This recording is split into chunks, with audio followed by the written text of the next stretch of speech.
Hey, it's a new day and welcome back to my channel. So it's my anniversary actually, and yes, I know, cheers to us.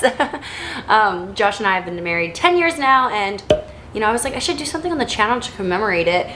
I was like, should we do like a little Q&A or something? But I realized that 10 years of marriage also means 10 years of homemaking, and I just love the idea of coming to you with a video like this at this point in my life, because I'm not that expert homemaker that's been doing it for 20 years. I've been only doing it for 10, and so I can literally look back and see very clearly how it was when I started, and just how far I've come in 10 years. There's still a lot of work to be done, trust me, but I think I've learned a lot. 10 years ago yesterday, I was not married, I had no children, I didn't have a home to take care of, and then look at it, 10 years later, I have 3 children. I have a husband, I have a second home. Okay, we had a home, now this is our second home. We don't, you know what I'm saying? We moved to a new home and it's much different than the first one, and I've learned so much, and I thought, you know what? Let's have a little laugh, have a little chat, and just, casually sit here and talk about homemaking and the things that I've learned, things I've failed in, and reasons that I actually love my role here in my home. By the way, this is kombucha. I think it's the lavender melon one. It's very good. Anyway, I'm gonna set that down before I worry about dropping it. So yeah, let's jump right into this one. And as I'm talking, be thinking of things that you could drop down in the comments to help everyone out. Maybe lessons that you've learned as a homemaker, or just drop down in the chat and tell me how many years you have been a homemaker. I think that would be so fascinating. I know some of you probably it's 0 years, but that's fine. That's why I'm putting this in the Hello Homemaker series, because I'm really talking to my little sisters. I mean, if you're older than me, you can definitely get some stuff out of this too, I'm sure. I love listening to people of all ages here on YouTube. I've learned so much, so let's get right into it. Okay, number 1, embrace your home's quirks. I think it's no surprise that most of us don't move into a home that is just what we wanted, but I think if we look at it with a heart of gratitude and with more of a creative eye, we can see the pros of our home. Maybe it's old and you don't like that, but guess what? People are paying to put some of those little quirks into their new builds because there's no character in the new stuff, or not as much. And so having an old home does have its upsides. Also, maybe your house is tiny. Cleaning day? No, it's more like cleaning hour. You could get your whole house done in just, under 60 minutes maybe. I remember the days when I would come home from teaching school, I would put supper in the oven, I would clean my house, I would do the laundry for the week, and I'd be done with everything in like 2.5 hours. That was with no kids underfoot, granted, and our house was small, but look at that. That was such a perk of having a small home. Sure, I didn't have space for like an office and things like that, but you know what? We got creative. The recliner worked just fine. So whatever quirks your home has, I highly recommend that you don't compare it to other people's. The comparison game is gonna make you turn real green real fast. Just look at your home and see the things that maybe other people would appreciate about it, and appreciate it for yourself. Number 2, schedule your priorities, but then don't prioritize your schedule. Let me say that again. Schedule your priorities, but don't prioritize your schedule. So what I mean by that is you've got to make sure that each day, I like to do it actually the evening before, so I can kind of let it mull through my head. I can go to sleep, put my head on my pillow, and just things are taken care of. Sorry, the air conditioner is just gonna be coming and going in this video. It's a quirk of my home, I guess we could say. I'm not willing to turn it off. Well, I could, but my husband would get home and be wondering what's going on. So we'll let it run in the background. Anyway, set about 3 goals or whatever for the next day, and those are your priorities, things that you need to have done. They can be actually really little things like getting a check in the mail or calling and making an appointment, stuff like that. It really doesn't take that long, but those are like the priorities. Especially as kids come along, this habit's gonna be really good to have, because children make things take longer than you might expect sometimes. So schedule your priorities, figure out when you're gonna do them in the day, but then don't prioritize your schedule. Don't have everything down to the little nitty gritty. I have a lot of rhythms and systems that I've learned to implement in my home over the years. I like that. That's kind of how my brain works. But if you have to be eating lunch at 12:30 every day or whatever, you're not, 1, you're gonna be stressed out. 2, it's probably not gonna always happen. And 3, so what if you eat at 12 one day or 1 o'clock? I do kind of have an order of things that happen in my home, like we do this, then we do that, and just because that's what works. Once you find out what works, you wanna do that on repeat. That could be a whole nother topic, but yeah, don't necessarily hold your schedule to this high standard or anything. When I was a school teacher, you know, we tried to stick to that a little bit more. But as a homemaker, you're your own boss. Things can ebb and flow a little bit. So just loosen up and schedule your priorities, but don't prioritize your schedule. Number 3, this one is a good one. I'm excited about this one. So don't be afraid to experiment. And what I mean by that is you're gonna hear a lot of different homemaking advice. I mean, goodness, you're listening to a homemaking video right now, but you're gonna hear a lot of that from whether it's friends, Instagram accounts, YouTube videos, and I highly encourage you to try some of those out. If that sounds like something that might work for you, try it out. You know, I've tried out the whole 1 load of laundry a day. I thought I would hate it. Loved it. I stick to it. I tried the no fold method for my kids' clothes. Love it. The whole pick up your house every night before bed, it just couldn't be me. I lose steam so quickly before bedtime. It's just how it works, you know? So don't be afraid to try different things out. So you're gonna hear a lot of, you know, different advice, and it's not always the best for you. I have heard people, you know, preaching the gospel that it is better to do grocery pickup because you don't spend so much money when you go into a grocery store and buy things that weren't on your list. I highly disagree, respectfully. I like to go into the grocery store. My mom did not meal plan. She would just go with her list of ingredients that she'd ran out of during the week, and she would have those, and she would look around for what was on sale. And oh, sausage sandwiches are on sale, so now we'll get buns and sauce and cheese, and look at that, the sweet corn's on sale too, so let's get some of that at the produce stand, you know? And she kind of let the sales tell her what we were gonna eat that week. We ate a lot of seasonal things, much more inexpensive, and you don't see all those sales, deals, and things like that when you are shopping online. And yes, it is true that you might be spending more money than you intended to with just your, you know, 20 things on your grocery list. But I don't look at that as wasting money because I'm not throwing the money out. I'm getting food in return and I'm gonna use it, and with wise management, I'm going to use it before it, you know, goes bad or spoils or anything. And I'm gonna stock up when I see that there's a great sale on, you know, a non-perishable item. And, you know, for me, I'm very passionate about that tip and that method, but for you, that might not work for you. And, you know, you might have to stick to a super strict, tight budget and you can't even go 1 penny over. And so that's fine. I'm not wrong. You're not wrong. There's just a lot of ways to skin a cat. Oh, I hate that quote. A lot of ways to do it and it still works just fine. So take in all the homemaking advice and then ignore some of it. Number 4 is to ask for help. You know, at the beginning of my homemaking journey, I was very humble. I would call my mom or Josh's mom very often. How do you do it this way? How do you cook that? What recipe do you have for this? You know, if Josh wanted sloppy joes for supper, I wanted them to be the kind he was expecting and not like make my mom's version when he was expecting his mom's version and, you know, all that stuff. So, you know, I was very humble. I asked for advice a lot. You know, can I use this cleaner on that? And how do you can this, you know? And I feel like something we can get into a rut as we progress in our homemaking journey is to just not want to admit when we need some help, and we don't want to ask for advice.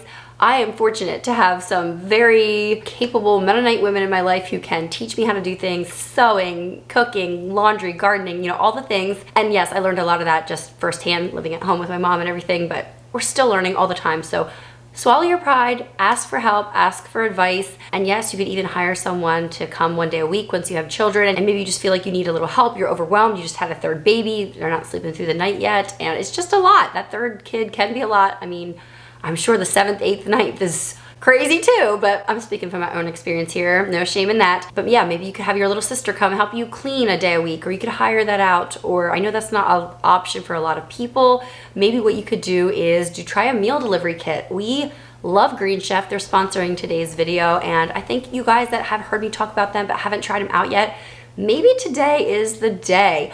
They are so delicious. I personally love their variety of options. It is so fun to go on their website, and you know, I don't do this every week, guys. It's literally a treat. Helps me out, you know, maybe once a month, and it's exciting. It gives me a new maybe vigor for cooking, just new ideas, and might spark my creativity in the kitchen on other weeks. Green Chef is changing the meal kit subscription game with options for every lifestyle, including keto, paleo, vegan, vegetarian, fast and fit, Mediterranean, and gluten-free. Green Chef helps me to eat clean and live a healthy lifestyle. I also love just the action of cooking these meal kits. My kids, especially my daughter, she loves to help out. Everything is right there for you, fresh and ready to go. There's not gonna be any waste because you use all of it in the meal. Sometimes you'll have to add like butter or oil and salt and pepper, things like that, but they really just include everything for you. Their meat is delicious. We always love to get their burger options. This time I ordered their ancho chicken, and also I was really feeling, every summer I feel like into Greek food, and so I got their Euro spiced pork tenderloin.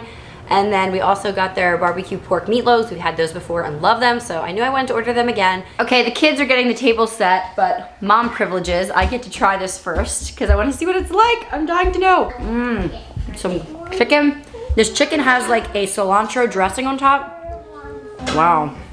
Okay, this is killer good. I love that there's a little bit of heat.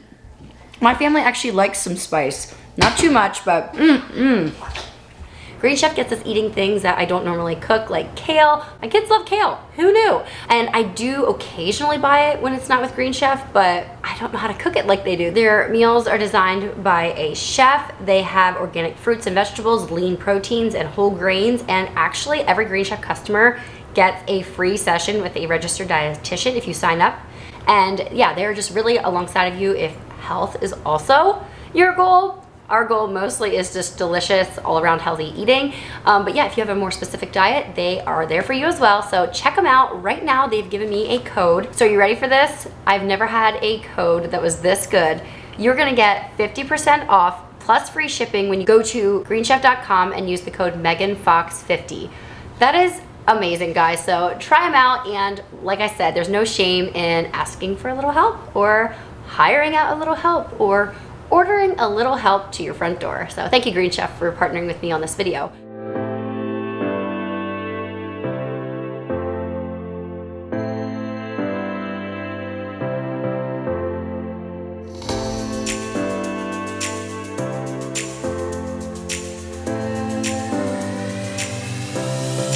Another thing that I quickly learned as a homemaker was it is really smart to put on your homemaker hat and get her done. Yes, it's sometimes easy to like throw in a load of laundry, go back to your working in your office or whatever, and then, you know, start something in the oven and go back to whatever you're doing outside. But I've just learned that it is awesome to just grab an AirPod, turn on a podcast, or if you like music, I'm a podcast girl, and just listen to something and blitz through your house and get things done, get that laundry running, you know, have all the machines going at once, the dishwasher's running, the washer and the dryer going, and you're just going to town and you're dedicating, you know, an hour of your time to get as much done as possible. This gets a lot harder with kids. It is the most efficient, I feel, but as you know, learn to juggle things, thank goodness, most of the time children come one at a time. You kind of learn as you go.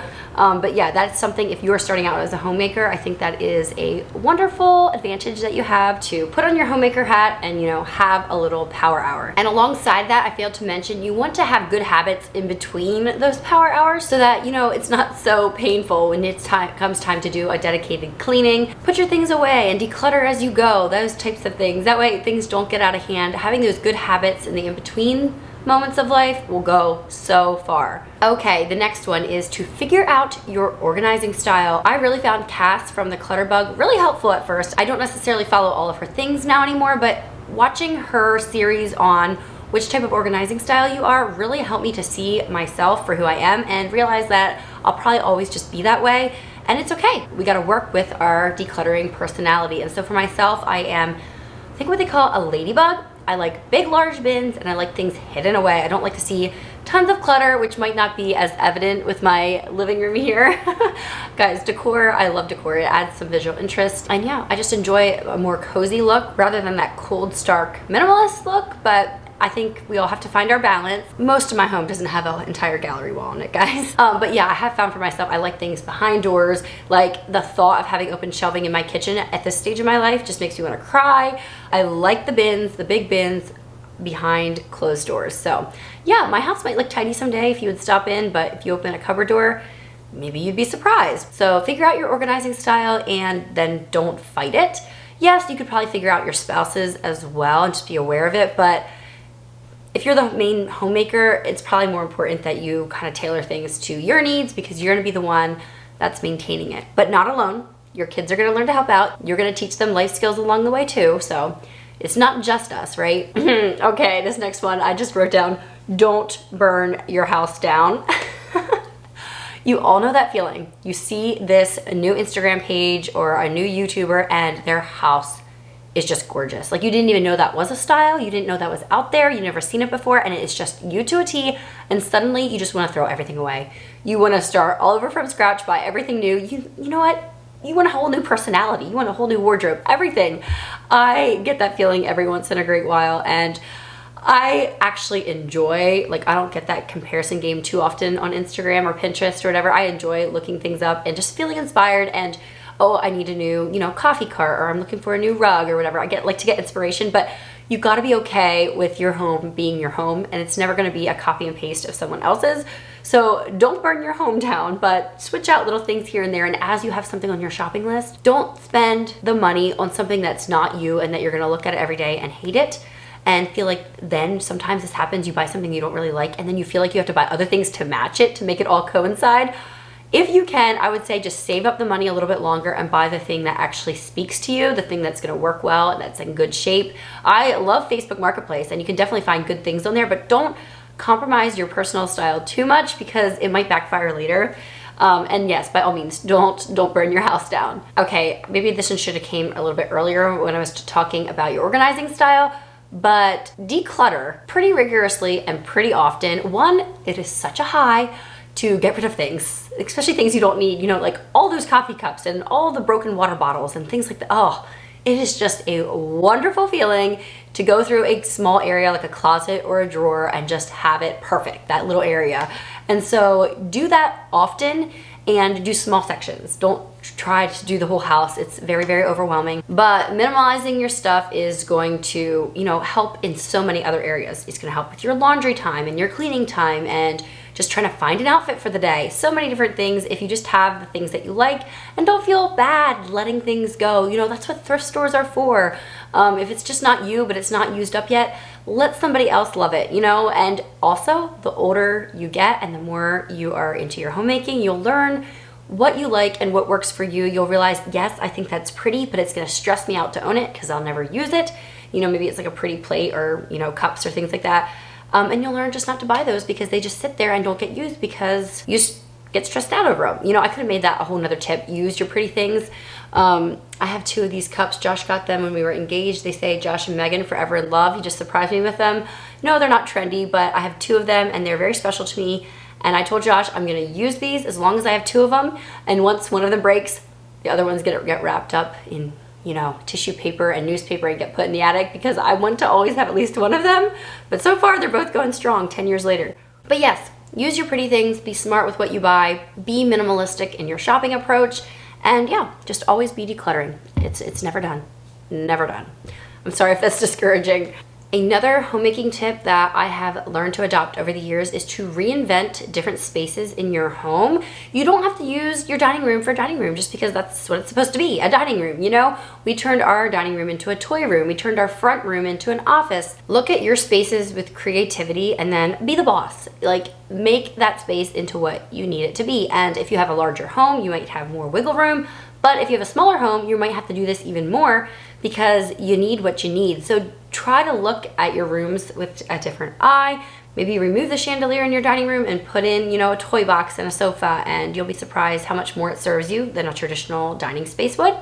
We're all very different and we have different roles in our lives, different people in our lives, and different cultures surrounding our lives. So reinvent those spaces in your home that maybe aren't working for you. But along with that, my next point is to have dedicated spaces for work and for play if you can.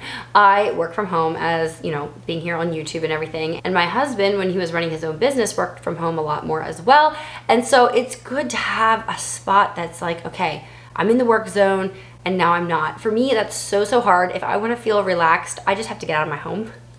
Because my house is just never done. It's never perfect, and I just see the work staring at me. So that's why I love going camping and taking the kids on little adventures and stuff. That's more relaxing to me, and then I can come back to my home and go back to the work again. And I'm getting better at this the older I get, but that's just the way I'm built. But if you have a dedicated space where you can relax, like, don't bring your computer into your bedroom. And I do this once in a great while, but it's like planned ahead of time. And Josh is not there. I'm not like working in bed on my laptop while he's like, sleeping or whatever.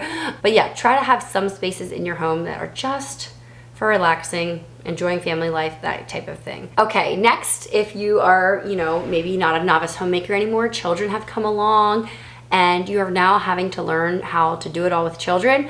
My advice is this: to work while your children are up and about. I think sometimes moms fall into the trap of, oh, when nap time comes, then I'll be productive. And did you know you can use your nap time for a side hustle, a hobby, you know, relaxing, laying out and getting a tan? There's so many much more fun things you can do over nap time than be doing your housework. Your children should see you doing housework. That's how they're gonna learn. They're gonna ask questions. They can even be involved. This is gonna slow you down, granted, but it's also, you know, investing in the future.